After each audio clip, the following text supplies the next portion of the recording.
actually occur at many different conditions, many different occasions, and so on. Okay, let's take a look of one example. So this is an example of a paper. So this is actually coming from a past year exam. So I've actually uploaded all this for you already. So you can actually find all this. So this is a question not set by this question set by Stuart Houston. So some of the questions you can actually see that goes without any answer. Pretty much there's some ambiguity in the question, in the exam question. Okay, so those without ambiguity and so on, I think Renee has actually uploaded most of the answers to it. Okay, so you can actually download some of this. So you can take a look. Question asked pretty much similar, right? Similar mixture and all that for the question. So first question, sketch a flight envelope of an aeroplane expressed in terms of speed and load factor. So here straight away is what we actually just discussed. Vertical axis is your load factor, horizontal axis is basically your flight speed, and show clearly the nature of each boundary. Alright? And then of course they ask you to show, so this should not be too much of a problem. Show that the stall speed in steady level flight, steady level turning flight, VSN is related to that in your level flight condition. So this is a turning flight condition, this is a level flight condition. So turning flight condition, you are basically correlating it to your load factor, and in your level flight condition, basically your stalling speed is VS1G. Okay? And you try to work it out through the load factor and by the relationship. So you need to know how to actually get started with this. Okay? And of course, then we will take a look of your part C, D, and E. And let's take a look at 1 and 2 first, because 1 and 2 are actually quite straightforward. 1 is basically what we just mentioned, right? This is your flight envelope in terms of your speed on the horizontal axis and also your load factor on the vertical axis. So at the lower end, you have your stalling speed, right? VS1G, right? Until n is equal to 1, and beyond 1, you can actually see that your stalling speed can actually be increased. That means if you go into your turning flight condition, stalling speed can actually be increased. And the upper limit is your structure limit. And of course, on the right hand side here will be your never exit speed that pretty much can be related to your thrust provided by the aircraft or power provided by the aircraft. Okay, depending upon whether it's a jet-propelled aircraft or a propeller-propelled aircraft and so on. Okay, the second part of it, as we mentioned, how to actually work it out if you were to show. So you need to actually go back to what we have actually looked at. So your lift force at a turning condition is going to be related to your level condition through your load factor N.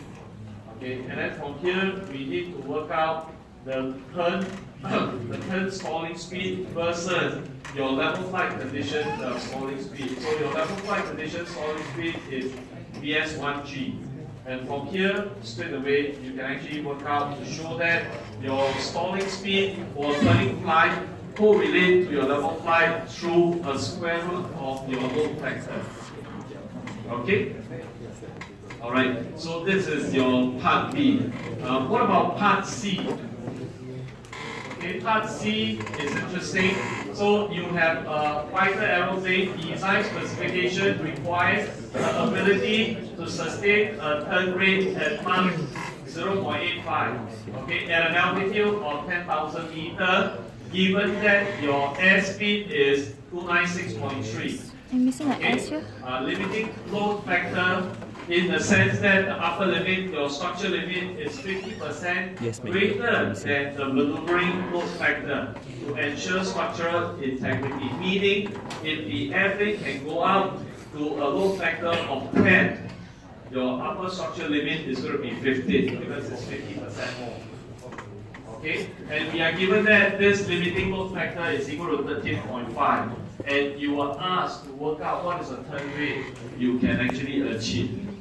Okay, so if you look at last year's paper, it's also very similar. There are calculations that are required when it comes to the turning flight. Okay, so now we know that your maximum load factor is 13.5. It's going to be equal to 1.5 multiplied by your maneuvering load factor.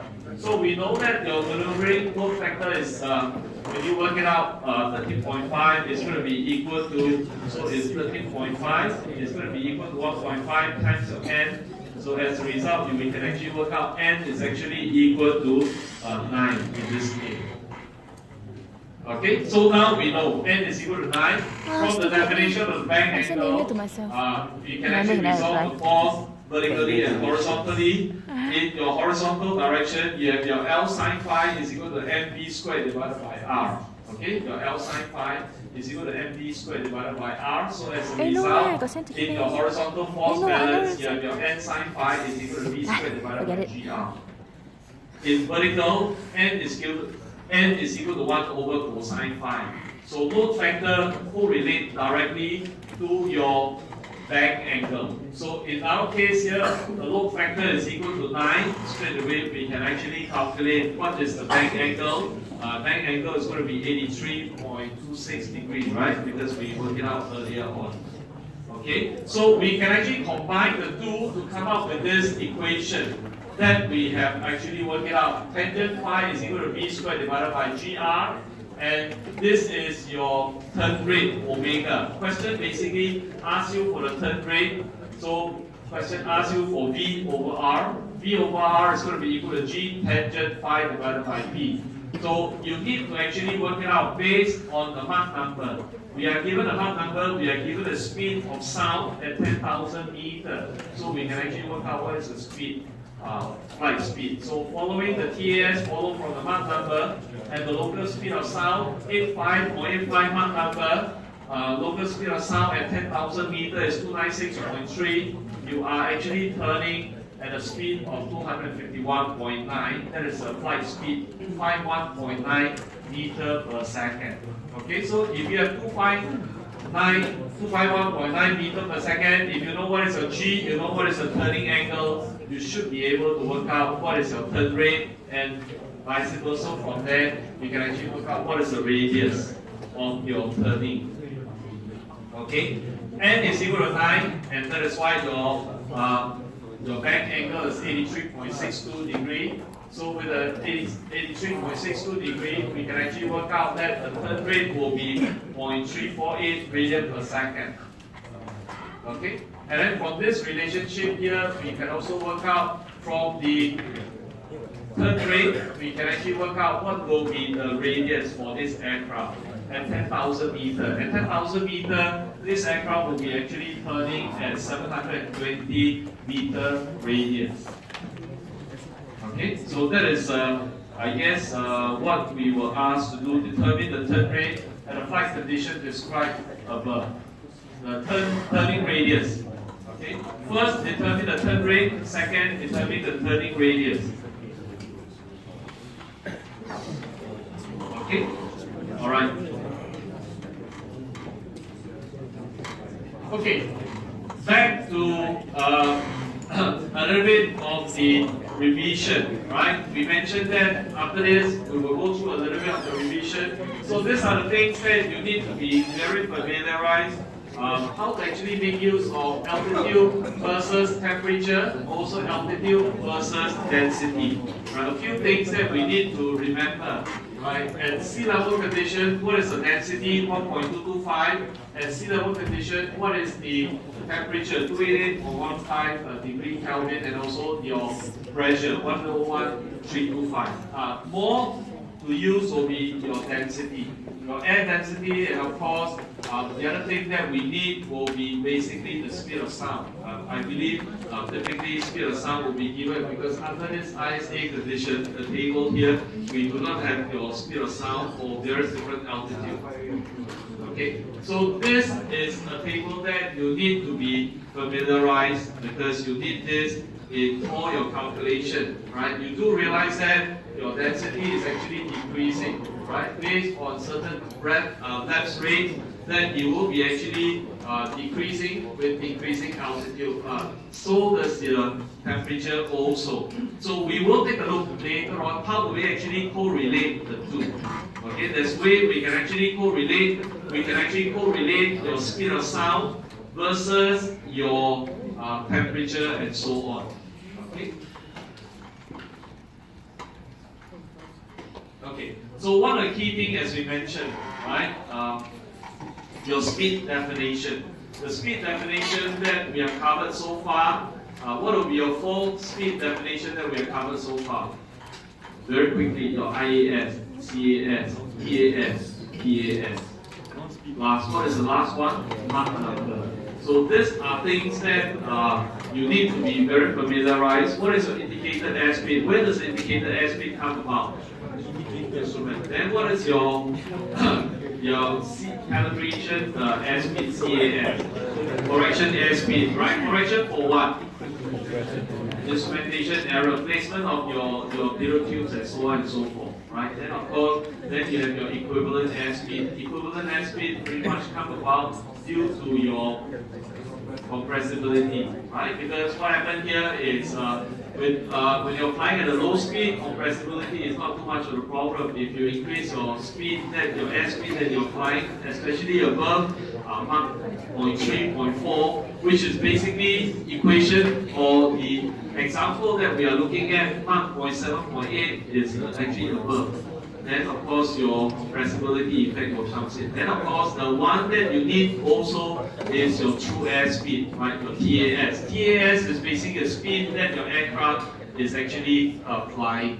So you can actually see that if we go back and consider the question again, we actually find out that your velocity in that calculation, we are actually looking at a true airspeed of 251.9 in a way, right? And of course, if we were to basically look at your true airspeed of 251.9, so what happened here is because the condition was given to us, that was a 10,000 meter condition. So if 10,000 meter, that is a condition, you can actually try to find out that if that speed is actually your true airspeed, 251.9, what will be your equivalent airspeed? Alright, that means equivalent airspeed at the sea level condition.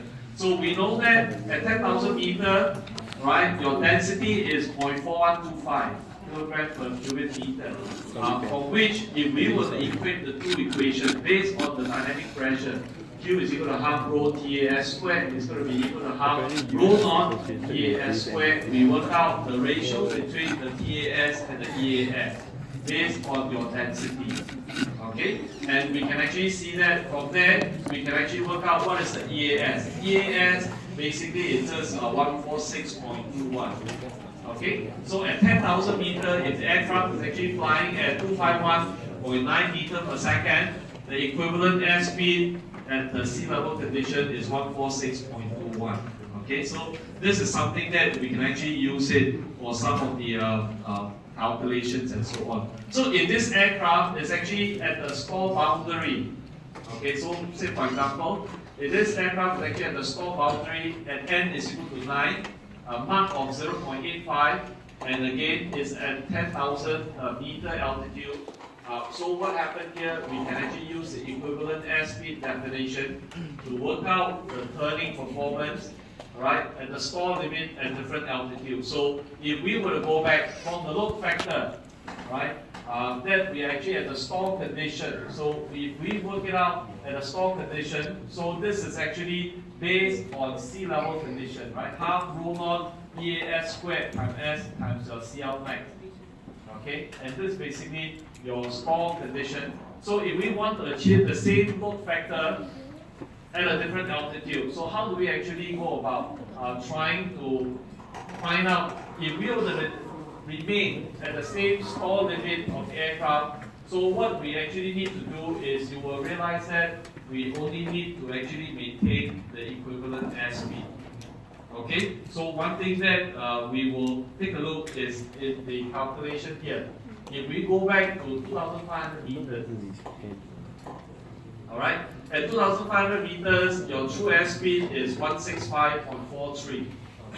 Okay, because why? Because we are working based on original your equivalent airspeed that 146.21. So as a result, your TAS.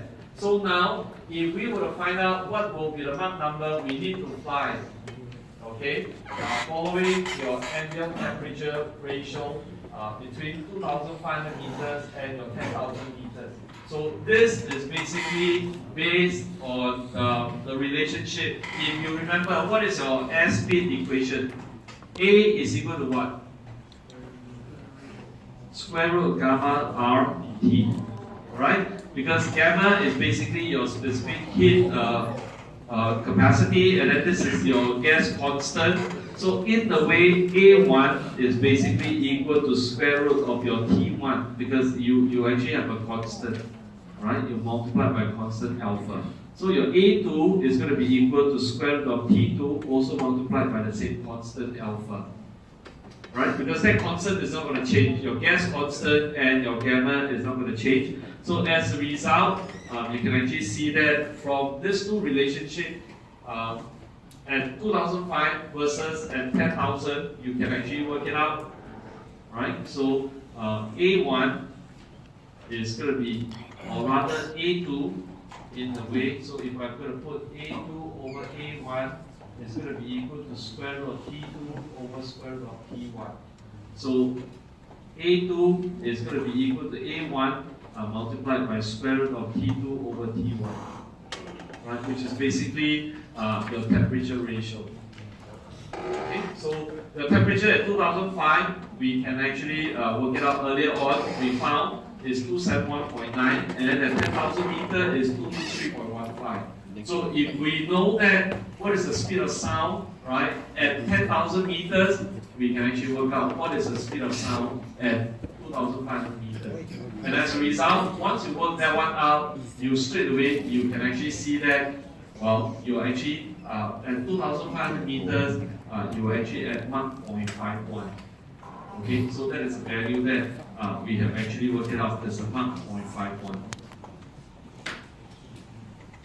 Okay, so if that is the case now, at 2,500 meters, so for the turn rate, we then find this is not going to change, this will not going to change, right? So as a result, because the speed, if you're maintaining the speed, of course, it's not going to change. But now, if you are changing the speed, because the speed has actually changed now, because at 2,500 meters, you will realize that your turn rate has also changed, right? Because this is a smaller speed. If this is actually maintaining to be the same, so what happened here is if you're flying at a lower speed, so what happened here is your turn rate will actually go up.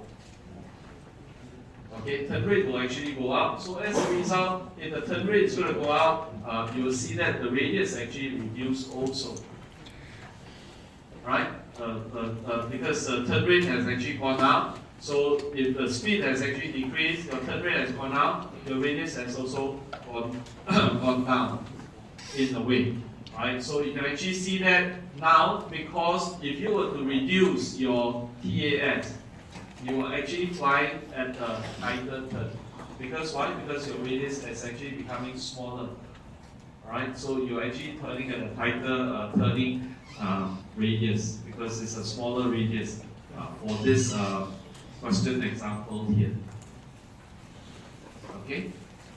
Alright, so this is the question that set in 2015 receipt paper August. Okay. We have actually looked at some of this. Okay, we mentioned your speed definition. Alright, so this speed definition will be pretty much very important in a sense that without fail, I guess every exam this will show up. So I think it's something that you need to basically get yourself familiarized with this all the definition. Okay, all the definition. Question 1, you've seen it before, so I'm not too sure whether this year it will show up again, but it's actually good to actually understand, right? Because it also helps you to answer your question. Okay. The rest are pretty much what we call revision. Revision in the sense that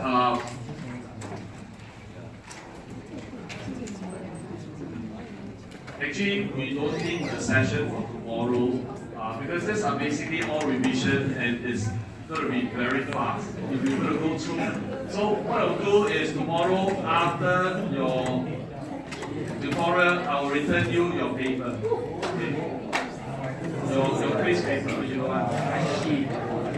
I know. Alright, so I'll just return you a paper. This we can actually try to cover it next week. Not too much of a problem because just what we're going to do for the rest, we have already completed the material for exam. So what we will do for next week, we will go through, you can actually see that we will go through from what we have actually covered from the very beginning, the speed definition, and then of course the various different variation in terms of altitude with the CAS, EAS, and your TAS and the Mach number and so on. And then we will go down to look at how to actually determine your minimum drag speed. And of course, from there, we look at under the level flight condition, what is the minimum drag speed implication and all that. Okay, minimum drag speed, how will that actually correlate to your endurance and your range. And then of course, with the climb conditions and so on, takeoff and landing. Okay? Alright. So I guess we will leave this to next week. It's not too much of a problem because these are basically material that we have already covered. Okay? Alright.